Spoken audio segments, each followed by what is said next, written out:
сөйтесіз да. Мына бұл жерге біз өзіміздің идеяларымызды жазамыз. Мысалға, пәленше бар ма, пәленше региондағы түгеншемен жұмыс істеуім керек. Ох дейсіз да, мына жерде азыр жасап қойсыз. Сосын кіммен жұмыс жасау керек структураңызды аштыңыз да. Мысалы, біреу 7-ге жетейін деп тұр, біреу бүйтіп тұр, хромат етіп тұр, біреудің бір жағы хромат етіп тұр, қарайсыз да структураңызды анализ жасайсыз да. Так, пәленшемен жұмыс жасауым керек, пәленшеге үйде отырған интернетті үйретуім керек, детоксты айтуым керек. И мына жерге өзіңіздің мықты идеяларыңызды жазып қоясыз. Бірінші бетке. Иә. Енді мына арада мына ақшаңызды не істейсіз, алған ақшаңыз. Мысалға, сіз 240 мың теңге екінші айда айлық алдыңыз. 10%-ін обязательно өзіңізге жұмсайсыз. 10%. Өзіңізге бір костюм юбка алдыңыз. Жеке өзіңе. 25 мыңға мысалы костюм юбка алдыңыз, әдемі офиста кетті, или бір туфли алдыңыз керек. Енді 10%-ін обязательно қайырымдылық қорына Аспан Арыстаны бар ғой бізде. Соны айтам постоянно. Аспан Арыстанына өзімде ай сайын салып тұрмын, Аспан Арыстанына саласыз. 10%-ін. Сіз не ғылым көбірек бересіз, сол ғылым ол Алла келеді. орындалады, қайтып келеді, оны білесіз. 10%-ын сіз ата-анаңызға жұмсаңыз. 10% жұмсай алмасаңыз, әзірге қарызыңыз бар, кредитіңіз бар болса, хотя бы 5%-тен бастаңыздар. Давлатовтың обучениесі айтады ғой, хотя бы 5-7% 10-ға дейін қанша процент бересіз? Совсем бере алмай барсаң 3%-ін бер. Али бермей қойма, беру керек. Беру керек. Сонда сіз өзіңіздің ата-анаңызға, сосын мына жерде дейді, ол Давлатовтың обучениесі бүйтеді. Өзіңнің ата-анаңа дейді, күйеуіңнің ата-анасына дейді. Мысалы, сен болса күйеуіңнің, күйеу болса әйелінің ата-анасына. Сөйтіп 5%-ін сөйтіп бөледі. Мысалға, бір кардицепс беріңіз, бір чай беріңіз. Аяққа сап бір кальций беріңіз деген сияқты. Или болмаса 5000 теңге салып жіберіңіз, жақсы жер тамақ алып іш деп. Деген сияқты енді. 10% міне осындай қылып, сосын қалғанын не істейсіз? Қалған ақшаңызды есептейсіз да, мысалы 240 мың теңгені 24 мың ананы жібердім. Хотя бы басында мына 3-іңнен бастаңыз. Күйеуіңіздің жарылға аямайтын болсаңыз 5-5%-тен бөліп тастаңыз, 5%-тен күйеуіңізге, 5%-тен өзіңізге ренжімейтін қылып ше. Сөйтесіз да мына осыны сіз анализ жасап қоясыз. Так, мне мынандай сумма қалады, мен оған не істеймін? Оны алдыңыз да ұлыңыздың депозитіне, балаңыздың, қызыңыздың несіне салып қойыңыз, или болмаса бір неге жасаңыз. В общем, ол да өзінің орнын табасыз. Сөйтесіз да бұл не жерде? Бұл жерде сіз не істейсіз? Ай сайын ақша жинаудың бұл мәнері, жаңағы мәдениеті дей ма, не дейді? Өстіп жолы. Енді қараңыз. Мысалға, бір жыл жұмыс жасадыңыз. Сіздің счетіңізде 1 миллион теңге ақша бар ма қазір? 500 мыңдап алдыңыз, 300 мыңдап алдыңыз. Жоқ. Неге? Потому что біз ақшаны дұрыстау білмейміз. Осыны тапты, премиялар алдың, қайфетке білмейсің.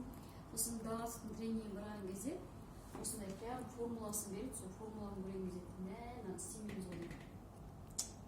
Көрдіңіз ба? А енді қазірден бастап сіз өзіңіздің айлығыңыздың 10%-ын жоққа санап жинап тастадыңыз. 24 мың теңге, ай сайын 20 мың теңгеден ғана салып отырыңыз. 30 мың теңге, 20 мың қанша шығады? Соны салып отырдыңыз жоққа санап. Сізде уже не пайда болады? Ақша болған кезде сізде не болады? Сіз білесіз, сізде запаста 300 мың теңге бар, сізде уже уверенность пайда болады. Сіздің жүрісіңіз өзгереді, сіздің адамдармен сөйлеу мәнеріңіз өзгереді, уже кішкене уверенностьпен ақшаң бар болғаннан кейін сіз өзіңіз табасыз ба деп адам алдыңызға келіп айтқан кезде, иә мен тауып отырмын, менде бар ақша деп уверен айтасыз. А өзің таптың, жоқ қойып жіберсең, таптық қой дейсің, бірақ уже арт жағын қосып тұрады, иә? Неге ол бәріміздің басымызда болды, менде көзім ашылды, сөйтіп жинастырып, біз тапқан ақшамызға үй салып алдық. Ой, мәз болып жетсек, Давлатов айтады ғой, үй деген ол пассив. Бірінші сол жинаған ақшаңды активке саласың да, сосын соны тапқан табысына квартирада өмір сүре тұр да дейді. Мынау ақшаң саған жұмыс істесін дейді. А біз қызықтар не істейміз? Сразу ақша пайда болса, үй салып аламыз да сол жерін бір жерін. Қалаға хат араласып оқиын, хатын оқиын, сөйтіп жүреміз де. Енді қараңыз, сол үшін біз не істеуіміз керек? Мысалға өзіңізге цель қойдыңыз. Сіз қараңыз, қандай мақсатыңыз бар, Әлия? Қаладан үй алу керек, бар ма? Бар. Енді қараңыз, сіз келесі жылы 1,5 миллион теңге февральдан бастап айлық аласыз. 1,5 миллион теңге ай сайын аласыз. 1,5 миллион теңге ай сайын алып жатсыз. Сіз неше айда сіз үй сатып аласыз? 1,5 ай деп онда. 1,5 миллион теңгеден ай сайын алып жатырсыз. Bir жылда ғой? Неше айда үй Bir жылда сатып ғой? аласыз? 1 жылда. 10 айда ғой. 1 жыл 15 миллионға. Нет, Ең- 10 айда емес. Потому что Bir жыл 10%-терің бар беретін. Иә, бір жылда. 1 жыл. 1 жыл деп Bir жатырмыз. жылда Однокомнатный. келесі 2020 жылы, 22 жылы сізде уже 15 миллион теңгенің несі болады? Үйі. Үйі болады. Сонда біз не істеуіміз керек? Біз осылай мақсат қоюымыз керек. Мен де өзім қайтадан бастадым мынаның бәрін. Мынаның бәрін ұмытып кеткенімізге боламыз. Соның бәрін қайтадан бастап, күнде визуализация жасап, 2022 жылы сізде минимально, может 15 миллион, может 20 миллион сіздің Бұл енді арманыңыздағы неңіз болады. минимальный санап жатырмыз ғой деймін да, иә? Бір квартираңызды алып аласыз. Жоқ дегенде бір бөлмелі квартира аласыз. Иә, иә. Міне мынау біздің мақсатымыз болу керек. Енді визуализация туралы не айтуға болады? Магия утра деген кітапты оқыдыңыздар ғой, иә? Оқымадыңыз ба? Оқыңыз. Вообще керемет кітап магия утра. Историясы да керемет, ана баланың несі керемет, енді вообще супер бала, бірақ қалай көтеріліп, қалай қайта төменсе де қанша жағдайлар жасайды. Енді қараңыз, магия утрада Брайан Трейсидің методы бойынша не істейміз? Бірінші таңертең 5:30-ға дейін тұрыңыз. Жоқ дегенде Ереже ғой сонда дұрыс. тұрасыз, обязательно. Тұру керек, шарт. Суыңызды ішіңізді сіз гимнастика жасаңыз кішкене, хотя бы денеңізді. Енді тұрғаннан кейін не істейміз? Екінші, Брайан Трейсидің методы бойынша біз 10 мақсатын жазамыз. Күнде таңертең тұрып. Бір мақсатты екінші рет қайталамаймыз ба? А? Бір мақсат Енді екінші рет. қараңыз, өте дұрыс сұрақ. Ол мақсатқа мынандай дәптер өте дұрыс болады, мындай пружинкамен. Бүйтесіз жаздыңыз да, бүйтіп қайырып тастадыңыз да, Тура мен мынаны дәптерім. көрмейсіз. Сөйтесіз да, мына бетіне жазасыз. Мен былай жасап қойдым. Әрқайсысын әр дәптерге жасамақ үшін, мысалға бүгін мына 10 селім жаздым ба, мына бетті қалдырып кетемін. Мысалы, мына бетке жаздым ғой, мына бетті қалдырып кетемін. Или артын қалдырып кетемін, соны сөйтемін де соған сол күнге болған нәрселеріме благодарность жазып қоямын. Сонда сізде бір күн бір дәптеріңіз екі қызым қарады. Енді екінші, мына целге қарамайсыз, кеше не жазып едім деп. Ол целіңізді сіз екінші бетке не ойыңызға не келеді, қандай цель, соны жазасыз. Көшірмейсің ананы. Көшірмейсіз. Фитнесқа бардым, водительский право сатып алдым, или айдап үйрендім, жаңа немене тағы да. Аптасына 1,5 миллион теңге, айына 6 миллион теңге тауып жатырмын. 3 бөлмелі пәтер сатып алдым. Мысалы, күнделікті мақсат дейміз, онда мен мысалы таңертең тұрдым. Ол мақсатыңыздан бөлек. Одан бөлек, Одан күндік бөлек. жоспардан бөлек, е? Ол жоспарыңыздан бөлек. Ол жоспарды сіз түнде жазасыз. Иә, түнде жазып қоясыз. Мысалы, пәленшеге бардым, продуктан бардым, контракт жасадым. Ол сіздің жұмысыңызға байланысты, иә? Онда кірістіруге болады бірақ арасында. Бірақ енді мына 10 мақсатыңыз, сіздің мына 10 мақсатыңыз не үшін? Сізде 21 күнде сізде миыңызда, короче, переворот болады да. Сізде 3 мақсатыңыз анықталады, соның ішінде сізге бір нақты қажетті нәрсені өзіңізге тауып аласыз. Маған не керек екен? Сонда ана мақсатын күнде жазған сайын вселенныйға бара береді ғой. Мысалға премия алдың ба, премия алғың келе ме, жазып қой алмасың деп. Индонезияға 100 адам апардым. Мен золотой лек болып тұрмын Индонезияда. Премия алдым 18 миллион доллар, 30 миллион доллар. Өбе, болады деген тақырыс. Кеттік вселенныйға. Мысалы, сол сияқты жаздыңыз, иә, сонда күнде жазған сайын, сізде мына миыңызда уже ұмытылмайтын байқасаңыздар, бір 15-20 күнде, бір айдың ішінде сізде 3 мақсатыңыз шығады. Маған мынау керек, маған мынау керек, маған мынау керек. Нақты. Сосын сол мақсатыңызбен сіз күнде таңертең жазғаннан кейін сіз соны миыңызда айналдырып жүрсіз. Иә, айналып жүр. Енді 3 мақсаттың ішінде бір нақты мақсатыңызды тауып аласыз да, соны жұмыс жасайсыз. Бірақ қабатында бүйтіп қарап отырсаң, қабатында сол мақсаттардың жаңағы майда мақсаттардың бәрін келесі айда анализ жасасаң, уже орындалып тастаған. Оны жазбайсың оны уже. Ана шынымен жазып едім, мынаны фитнесқа барамын деп барыппын ғой, иә. Мен бүйтіп жазғам, Давлатовтың личный консультациясына бардым, тренингіне бардым. И каким-то образом бардық та біз Ыстықкөлге бір аптаға кетіп қалдық қой.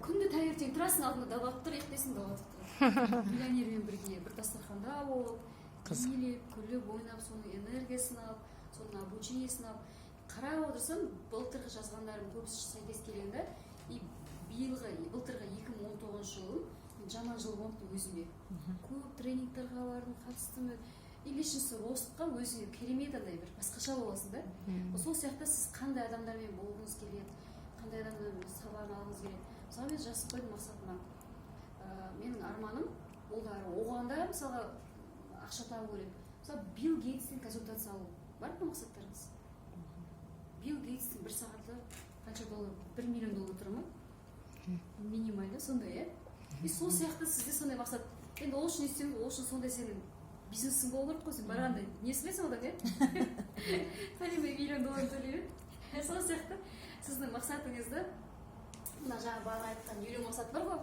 соның ішіне кіргізіп тастаңыз ана орындалмай қалады ау демеңіз да бәрін соны жазыңыз да бүгін отырыңыз да соның бәрін кіргізіп миыңызға күніге мынаны орындаңыз енді мына жерде тағы не бар мына жерде обязательно визуализация кіреді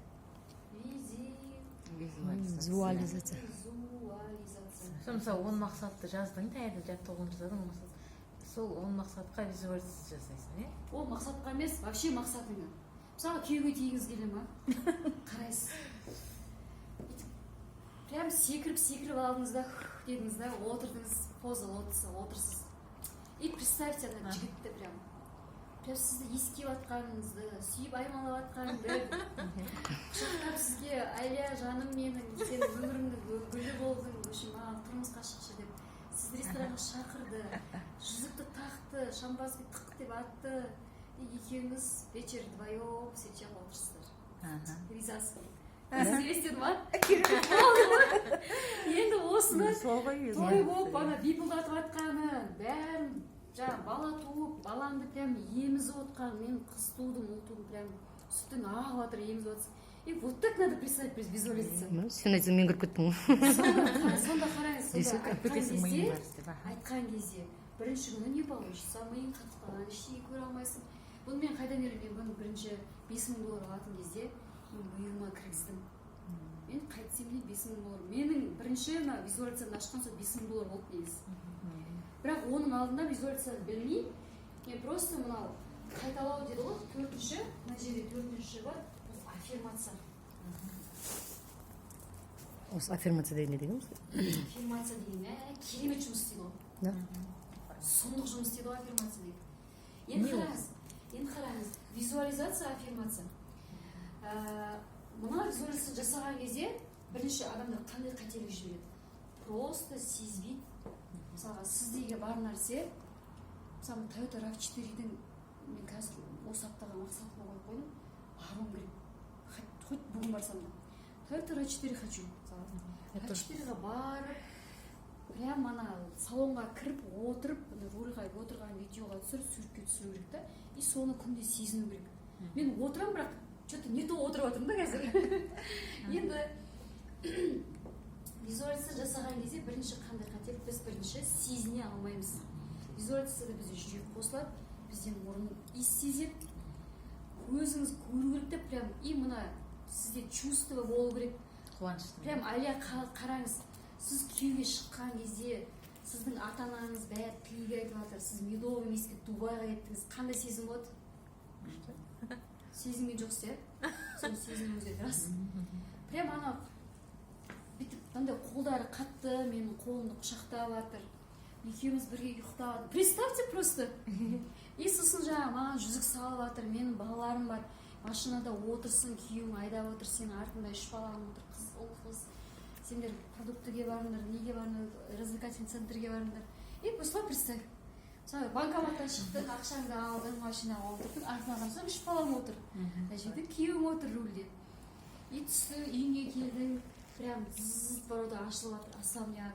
машинаны қойдың навестің астына сені домработница күтіп алды да сумкаларыңды алды да кухняға тамақ дайын стол накрыты деп шақырып жатыр сіз жүгіріп барыңыз да киіміңізді киіп алдыңыз да и жасап жатсыз и вот так вот күнде осындай қылып сіз ағаның ішіне кіріп кетуіңіз керек қой сонда сіз көзіңізді ашқан кезде сізде сол нәрсені бар сияқты как будто бір жүрегіңізде андай бір сезім пайда болады.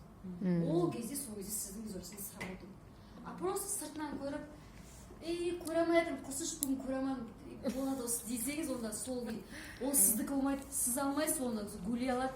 Гули мініп келген кезде қарайсыз, мен осыны армандаймын, тура гулидікі не екен, ол менің арманым дейсіз. А бірақ ол сіздің арманыңыз орындалды, бірақ сізде емес, ол гулидікі болды.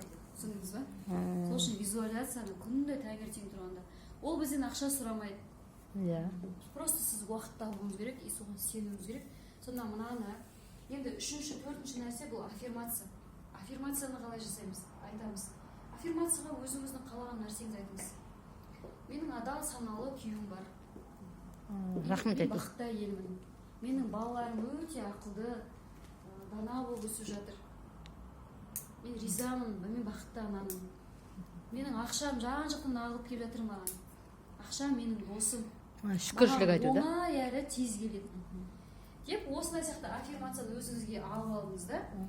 И төртінші, бесінші мына жерге обязательно мынадан кейін ұйқыдан тұра салысымен біз негізі мына жерге кету керек. Благодарность. Благодарность. Благодарность. Осыны күнде айта беріңіз, айта беріңіз. Осы нәрсені жасап, сосын бар әрекет жасап көріңізші.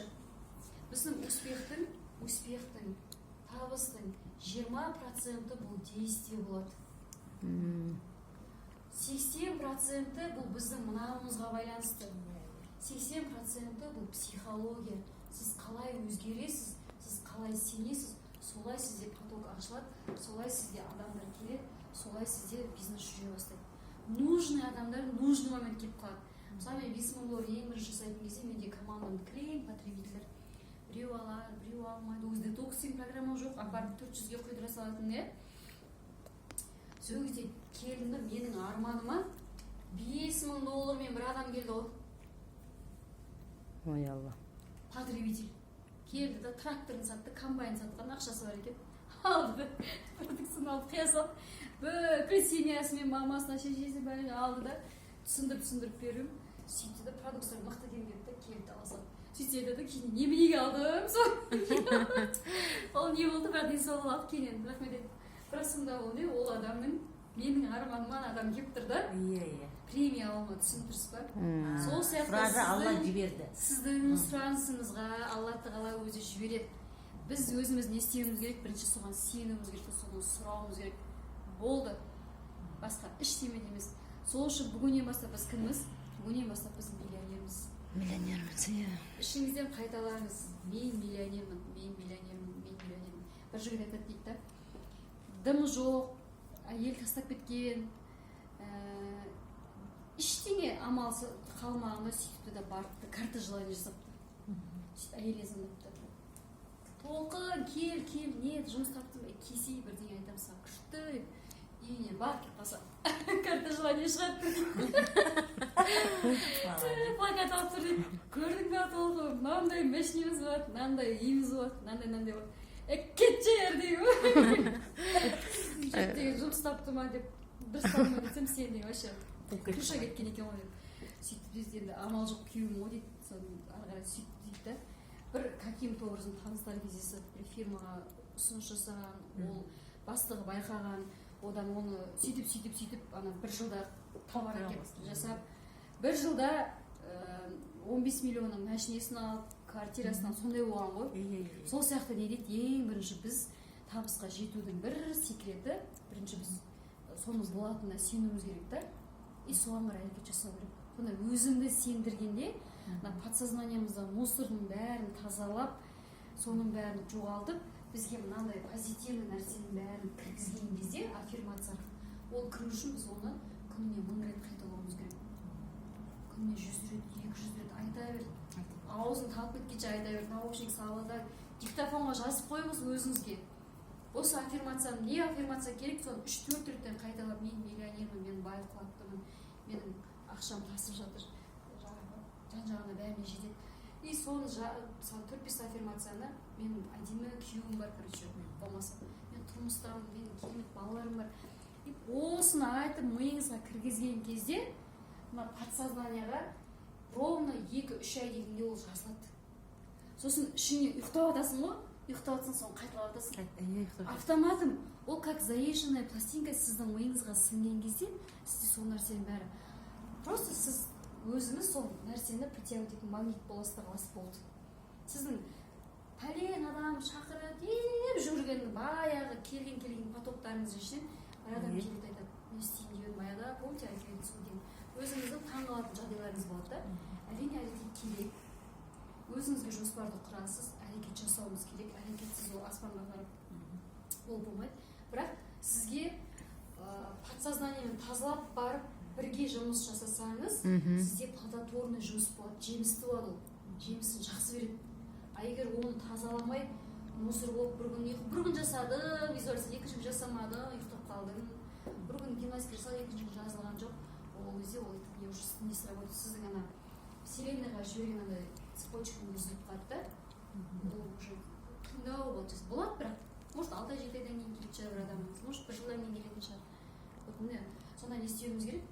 Ана осының бәрі күнде таңертең менің жасайтыным осы. Ешқандай нем жоқ. Мынаны қазір кірістім, мынаны ұмытып қалғам, рас айтамын. Осыған қазір кірістім, аздан бастап қойып қойдым. Реально, чтобы өзім сенетіндей келесі жылға, келесі февральда құдай қаласа жазып қойдым мақсаттарын. Сонда мұнамен бірге қандай тауралық болады, қандай. Енді күнде таңертең оқуға уақытыңыз болмаса, хотя бы мына ақшалардың цифрларын бір бетке жазып қойыңыз да, суретке WhatsApp-қа, неге, телефонға түсіріп алыңыз, соны қарай беріңіз.